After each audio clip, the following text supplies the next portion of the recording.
If you learned that the unmet needs of legal consumers amounted to a multi-billion-dollar opportunity, what would that mean for the legal industry? What would it mean for your firm? I'm Teresa Matich, and this is Matters. Matters is a podcast presented by Clio, the world's leading cloud-based legal technology provider, where we look at small changes that can make a big impact on lawyers' daily lives and practices. For this episode, I spoke with Jack Newton, Clio's CEO, co-founder, and author of the new best-selling book, The Client-Centered Law Firm. Jack and I spoke about one of the book's core concepts, the latent legal market, and why it matters. The latent legal market refers to the untapped potential of all the would-be legal clients who aren't currently using legal services to solve their legal issues. Consequently, it also refers to all the unrealized revenue that law firms could generate if they focused on providing the experience these would-be clients are looking for. No one understands this better than Jack, who has helped law firms grow, evolve, and meet changing client needs for more than a decade. A pioneer in the legal technology space, Jack has played a key role in ushering law firms into the cloud computing era, and he's now leading a paradigm shift towards the client-centered approach that will help law firms thrive in our experience-driven age. I am Jack Newton. I'm the CEO and founder of Clio. You're joining us today to talk a bit about the latent legal market, which is sort of an untapped legal market that you talk about in your new book, The Client-Centered Law Firm. This is a concept that's been talked about for years in the legal industry, but for those who haven't heard of it, maybe could you give a brief introduction? So the latent legal market is a really important concept. And like you said, it's not a new concept. It's a concept, I believe, that was first introduced by Richard Susskind in his 1996 book, The Future of Law. But the really key concept, and I think the reason the concept of the latent legal market is more relevant today than it's ever been, is just what a tremendous opportunity that it presents for lawyers that are willing to innovate in the way that they're approaching the legal market. And the reason I think it's more relevant today than it's ever been is the opportunities to innovate are more plentiful than they've ever been in the last, in the history of legal. Tools like technology, the internet, cloud computing, and even using the internet as a medium to communicate and collaborate with clients has really changed the ways that a lawyer can approach the legal market and the way that they can approach this untapped market that is the latent legal market. And maybe I'll go in a bit of depth just explaining what the latent legal market is, because it's, I assume, a concept not everyone in the podcast is familiar with. And the basic idea is when we look at the legal market as a $437 billion a year market, which is the annual spend in the U.S. on legal services in sum total, that actually represents a relatively small part of the overall demand for legal services. So the World Justice Project published a statistic recently that 77% of legal issues went unresolved by a lawyer. So, the $437 billion a year of spend that we see is coming from the 23% of the market that actually got connected with a lawyer and had a lawyer service their need. And the way I look at the latent legal market, the frame I use is when we look at it as a product market fit concept, we can see that there's actually a relatively small amount of fit between the product, which is legal services as lawyers deliver them today, and the market, which is the people that need help with their legal problems. And the fact that there's only 23% of that market that actually successfully connected with a lawyer and had a lawyer deliver that service, I think is huge evidence of a disconnect between the way lawyers are delivering legal services and the way consumers want to consume them. So when we look at that 77% of demand for legal services, that is kind of below the waterline, and hidden from a typical lawyer, that's where there's an enormous opportunity. That's where there's, if you do the math, it's a $1 trillion plus opportunity sitting out there for the taking for lawyers that can figure out how to better bridge the gap between the services they're offering, the way they're pricing their services, the way they're delivering their services, and the consumers that actually want to tap into and access those services. I think the really interesting opportunity here is that 80+% of lawyers tell us that they want more clients, they need more clients, and it's the number one thing they need to find to make their law firm more successful.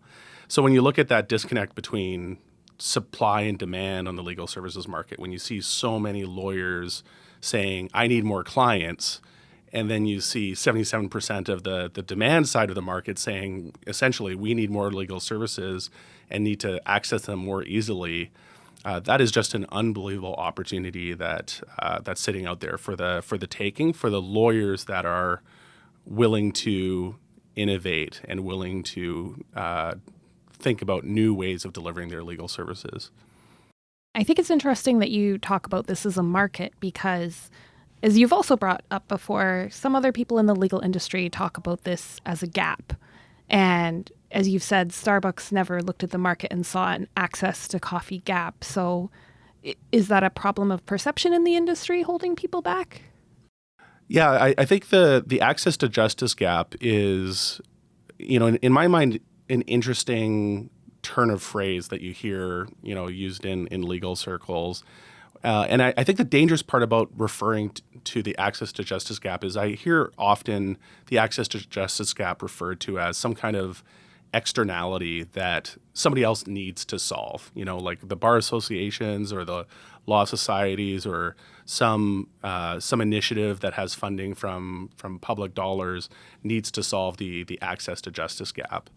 But I think truly the access to justice gap is exactly the product market fit problem that we were describing earlier, where you see the fact that there's 77% of legal needs that go unaddressed by lawyers. And a huge part of that access to justice gap can be addressed and bridged by lawyers taking an entrepreneurial view on how they deliver their legal services and how they price their legal services. So I do think that there is an access to justice gap. There's no question that there's people that need legal services that aren't having them met, as evidenced by the World Justice Project survey. But rather than looking at that as a problem that somebody else needs to solve, I think there's an enormous opportunity for innovative and entrepreneurial lawyers to look at that as an enormous opportunity for them and for them to move outside of the realm of what we often talk about, which is, kind of a fixed market with commodification happening and, a race to the bottom in terms of pricing and so on. I think when we see that discourse and see that discussion, it's really centered around the 23% of the market that's currently having its needs properly met, or at least met in some form by the way legal services are currently being delivered. But again, I think the kind of the growth mindset view, the view looking at the glass as half full is saying, great, we've got a good start with that 23% of the market and the $437 billion a year of revenue that's being generated from that portion of the market. But what about this 77%? How can we improve product market fit between legal services and the solutions that lawyers can deliver to clients and the clients that are clearly shouting out, looking for those services and looking to have their problems solved, but unable for whatever reason to successfully connect with a lawyer and have a lawyer deliver those solutions to them. Right. So what are your opinions on how lawyers might do that and solve that issue, solve that product market fit issue? That's where the entrepreneurial part of the equation comes in mind to me. I think it's being client-centered, for one, and working backward from what the problems the client is facing, trying to create empathy for the client and truly understanding, what are their problems? What's the journey that they go through when they are running up to encountering that legal issue, and what does their journey look like after they've encountered that legal issue? And how can you inject yourself into that journey to be somebody that can help them progress and help them resolve that legal issue that they've encountered? It's really understanding the market and understanding the of that 77% of legal needs that were unmet by a lawyer, understanding what specific slice of that do you want to try to serve, and what are the barriers between people encountering those challenges and yourself that might be able to help them solve those challenges. So those barriers might be awareness. They may not understand that lawyers can help them solve that problem. It may be finding a lawyer. It may be actually connecting with the right lawyer, deciding that it may be the mode of communication that you ask them to reach out to you to engage with them on this case. It may be pricing. How are you structuring your fees? How are you structuring your overall product offering to this market? And that's where you see, I think, all sorts of great examples in the legal marketplace of people like Hello Divorce is a great example, looking at a pain point that people experience and looking at a new way of innovating on and delivering services to a segment of the market that has previously been unaddressed or at least underaddressed by existing solutions. I think what's also interesting is I've heard you talk about this happening in other industries as well. Like, this is not a problem that's unique to legal. The problem of an untapped market is something that's been faced in other areas, and people have actually been able to innovate and thrive and access those markets and come out on top. Can you give some of those examples? Absolutely. And I think one of the really exciting aspects of the latent legal market is that, we can move from this zero-sum game kind of perspective on the market, where we look at the $437 billion market that exists today and say, the business I win in this market is business that's being won from somebody else. And again, this kind of, I think, inherently threatening mindset that induces, where you feel like this is a fixed market, me winning is at somebody else's expense or vice versa. When you look at the latent legal market, you actually realize that there's an enormous opportunity to grow the size of the overall legal market and to make the market more a market where people can really thrive, and at the same time help bridge this access to justice gap. And I think there's a number of examples of disruptors and innovators that have gone into a market and proven that it can be much bigger than the market that existed previously. So one example I think that everyone is familiar with is Netflix. Netflix came into a market, almost 20 years ago. They launched their DVD service and then obviously moved into streaming over the last decade.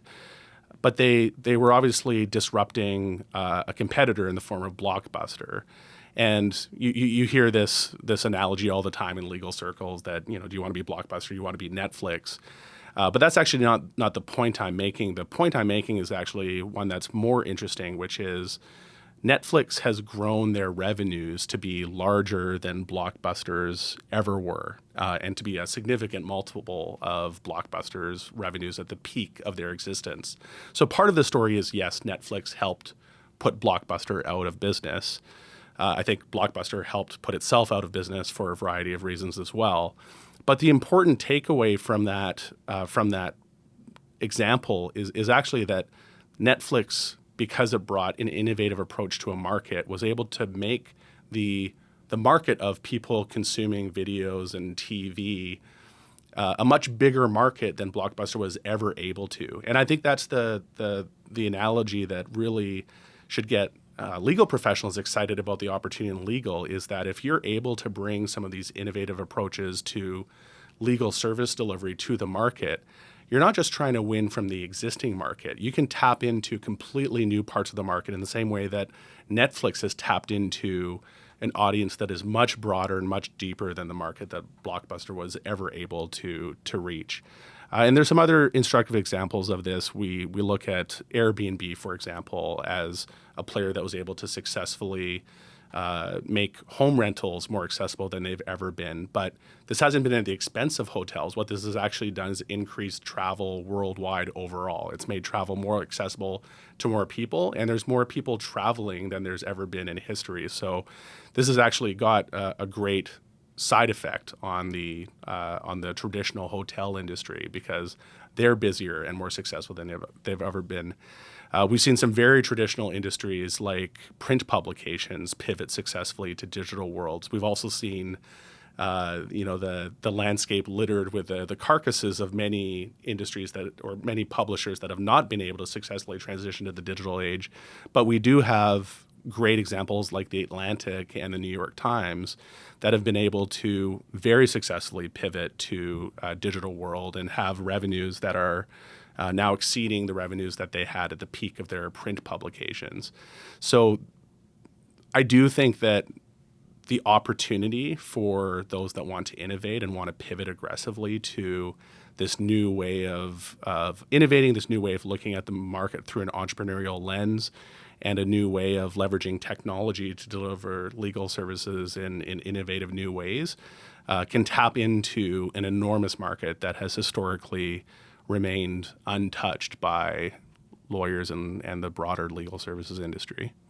Do you have any practical tips for lawyers on how they can get started addressing and accessing this legal market in their own firms? I would say that one of the most important aspects of being entrepreneurial and working, backward from your customers' needs or your ideal customers' needs is doing this work of what is often called customer development, and that's understanding who your customer is, who your buyer is, and as I mentioned earlier, the journey they go through, the customer journey that they work through in discovering your legal services, and then what they want from you as you're delivering legal services to them. In my new book, I describe this approach overall as being client-centric. And this idea of being client-centric has so much power in terms of allowing you to truly understand your clients and understand your future clients, importantly, and how you can cater and deliver legal services to them effectively. Yeah, that's interesting. And this focus on client-centric, you also talk about being entrepreneurial. So this doesn't mean that you're just focusing entirely on putting your clients before and above everything in your firm and your business, right? That's right. The concept of being client-centric is very different from the idea of saying you're always putting your client first. And I think the problem with using the frame of saying you're putting your client first is it does imply a trade-off in the sense you're not putting your other firm members or yourself or your other clients first. And I don't think that trade-off is necessary. This can be a win-win for everyone involved, where if you're properly designing your law firm and the way you're delivering your legal services in a client-centric way, it can actually benefit everyone in a really outsized way. It can benefit you, it can benefit the other members of your law firm, it can benefit the client. And this approach is actually a win-win-win that I think that client first doesn't necessarily convey. That's interesting. So it's kind of like you're accessing this market, and that's great for you and your firm, and your clients are having happier experiences, and you're also just happier coming to work, and there's better processes, and you're more entrepreneurial. So these things are both kind of happening and feeding into each other. What does that look like in the long-term future for law firms in the legal market? So I think the other concept I describe in the book that I think is closely tied to what you just described is this idea of a flywheel. And it's a concept that Jim Collins popularized in his book, Good to Great. And the idea basically is that if you can design a flywheel for your business where you're able to essentially get a virtuous cycle happening between the various inputs that you have in your business, that will become a self-sustaining growth engine for your business in the same way that a real physical flywheel, as you put all the incremental effort into slowly getting it from a standstill to moving really rapidly, it conserves that momentum and keeps moving on its own. The idea is that you can build that same kind of a flywheel for your business. So when you take this client-centric approach, once you've tapped into either the existing legal market or the latent legal market, by the way, the client-centric approach works equally well for both. In fact, maybe I'd say it works especially well for the latent legal market, but it applies strongly to both. When you take this client-centric approach, as you mentioned, you're getting happier clients, you've got happier employees at your law firm, you're happier. And one of the things we see in law firms is that a significant amount of their growth comes from word of mouth and comes from referrals. And as you take this client-centric approach, you will end up with clients that are happier, more satisfied, and more likely to refer a friend to your law firm, more likely to refer a colleague to your law firm, more likely to leave a positive review for you online. And that, of course, is one of the main inputs for a law firm's flywheel of growth. So investing in this, and by the way, that client is also more likely to become a repeat client, which is another component of the flywheel of growth. So when you focus on this client-centric approach, you're not only going to be able to obtain new clients in a more effective way from the legal market and the latent legal market, but you're going to have a self-perpetuating growth engine where more and more clients are being referred into your firm and drawn to your firm thanks to the positive client experience that you're leaving your clients with. That sounds really terrific for most law firms, especially I think the 80% of firms who say they need more clients, as you were mentioning earlier. So can you tell us a little bit more about what a client-centered law firm looks like? So how can a firm be client-centered? I talk about 5 key values that are associated with a client-centered law firm in the book. And these 5 key values are really, I think, what form a common backbone for law firms that have become successfully client-centered. So those values are, number 1, developing deep client empathy. And this concept of empathy and truly putting yourself in the shoes of your clients, I think, is a really key concept and key to the customer development process I referred to earlier. The second value is practicing attentiveness and being as responsive to your clients as possible. We've seen both in our own legal trends report research at Clio as well as other research in the industry that responsiveness is one of the key factors that clients use in deciding not only which law firm to work with, but how satisfied they are with the law firm that they work with. The third value is generating ease with communication. So this is the concept of communicating with your clients in the medium of their choosing and in a way that is a good fit with their overall requirements and needs for communication. So this is calibrating, for example, maybe to a younger client base, their preferred mode of communication will be text message. It's recognizing that your different clients will have different requirements when it comes to communication, and you should really work backward from what they want and what they want to see. I think a great example of this even applies to client intake. When you ask a client to phone you, for example, as their first point of contact with your law firm, that can potentially create friction for the many millennials out there that never want to use their phone as a phone, for example. And maybe you should think about online intake tools as an alternative.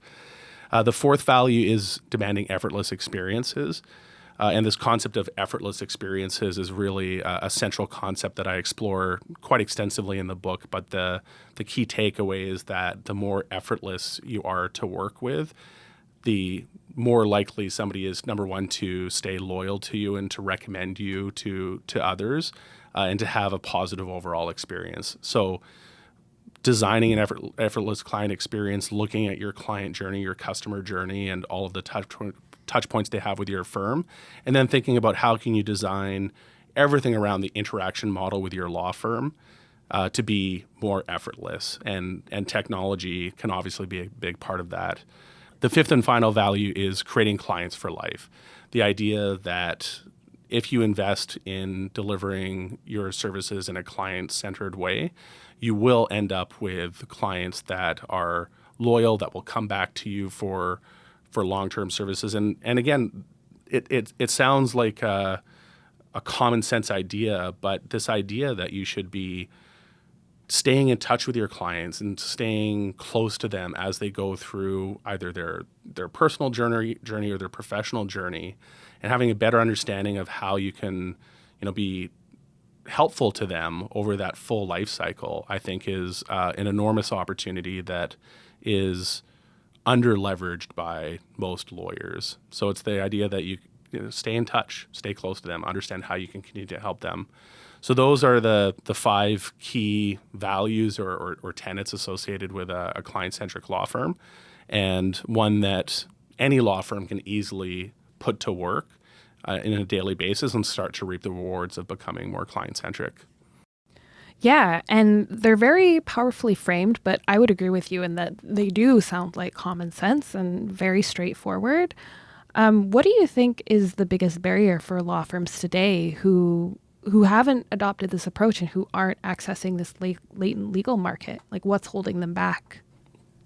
It's a great question. I think that a lot of it falls back to how lawyers are trained, what tools they come out of law school with, and their natural instinct, I think, to default to the status quo, the way that they've seen legal services delivered by their peers, delivered by others in the legal profession, and just this enormous amount of inertia that exists in the legal industry. So, part of what I've tried to do with this book is really bring an outsider's perspective in terms of here's how we approach building really successful product-centric companies like Clio to the legal market, and talk about things like empathy and customer development that are again common sense topics, but not necessarily embraced by the average lawyer in the way that they're practicing day to day. And some of the early feedback I've gotten on the book is exactly that it's a useful almost wake-up call and a call to action to become more client-centric. And there's opportunity to, I think, be much more successful, to be much happier, to have happier clients when you take this approach. Do you have any final words of encouragement for our listeners out there who might be hearing you talk about all this opportunity out there, but might be experiencing some of that inertia or maybe like smaller or bigger setbacks in front of them before they can get there and access this latent legal market? I think that some of the friction that many lawyers encounter when they're looking at making these kinds of changes is looking at it as a transformative change that needs to be made in one fell swoop in kind of a boil the ocean kind of way. And it doesn't need to be that way. You can start making very small steps towards being more client-centric in your law firm with very incremental changes. And these can be, really, really straightforward changes that allow you to better meet the needs of your clients that are not significant lifts. And you can just aim to make one of these small improvements every day or every week, and you will slowly but surely move on the path of becoming truly client-centric and start to reap those rewards in an incremental way. So I'd encourage everyone to think about making small steps and feed those into a feedback loop where you're looking at the impacts those small changes have made and using those to inform what next set of small changes you want to make are. I think I'd like to just maybe underscore that I think this is a tremendous once-in-a-lifetime opportunity that lawyers today have to bring to bear new types of innovation, new types of technology to deliver legal services in a way that they've never been delivered before. And that, in turn, opens up a market opportunity that is just unprecedented, I think, and something that every lawyer that is innovative and entrepreneurial should be incredibly excited about, because there's an opportunity not to just compete with the way that lawyers have been doing business for the last 50 years, but a way of tapping into a huge, huge market that has not had its needs met historically, and an opportunity to truly bridge the access to justice gap. And I think that's a really exciting opportunity. Thank you for listening to Matters. For more episodes, visit clio.com/podcast. And don't forget to subscribe wherever you get your podcasts so you never miss an episode. Matters is produced by Andrew Booth, Sam Rosenthal, Teresa Matich, and Derek Bolin, and by Clio, the world's leading cloud-based legal technology provider. If you'd like to learn more about Clio, please visit us at clio.com.